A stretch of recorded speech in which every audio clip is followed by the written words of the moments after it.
ECOWAS and UN Refugee Agency (UNHCR) have signed an agreement to deepen collaboration for the protection of refugees, stateless, and internally displaced persons in the region.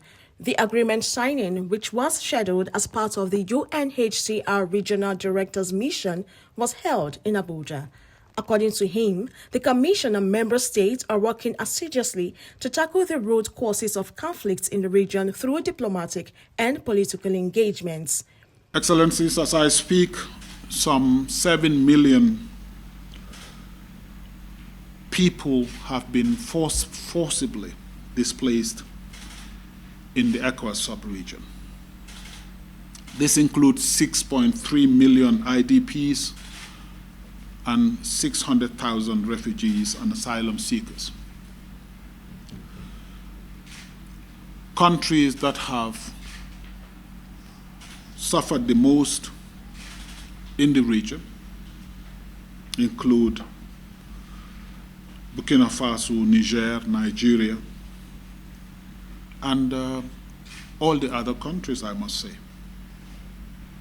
For us in ECOWAS, humanitarian access is important because when you talk about displaced people,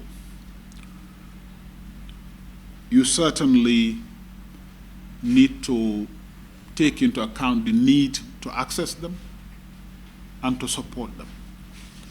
This is why ECOWAS instruments provide clearly that no sanction should affect humanitarian access.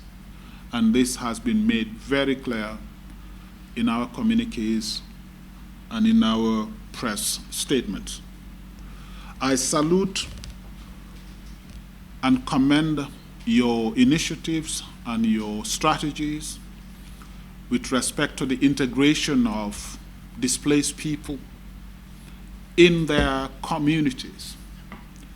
I think these are people who face the same challenges, and a more integrated and a better integration of the displaced people in their communities would serve not only the displaced people but also the receiving communities.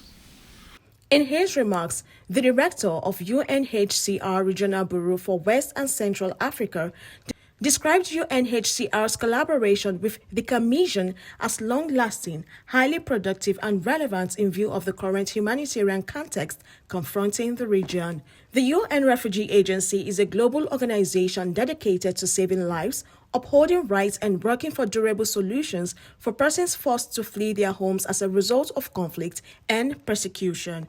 UNHCR also leads international action to protect refugees, internally displaced persons, and their host communities, as well as persons without a recognized nationality. With this revised MOU, which I see as an important and needed tool in advancing protection and solution for refugees, IDP, and stateless persons in ECOWAS region, we will be in a capacity to identify and protect refugees in mixed migratory movements.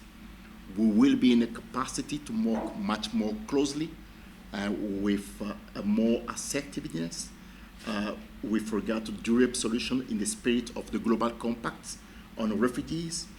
And then I'm also very happy to see that with regard to the ratification and domestication of the 2009 African Union Convention for the Protection and Assistance of internally displaced persons in Africa, we can also count on the Commission and the work that we can do with regard to the IDPs. And then, of course, the eradication of statelessness. I might maybe remind some of us here, saying that this is a work that has been going on for some years now. And then, of course, emergency management, given the level and the number of crises that we have in this region.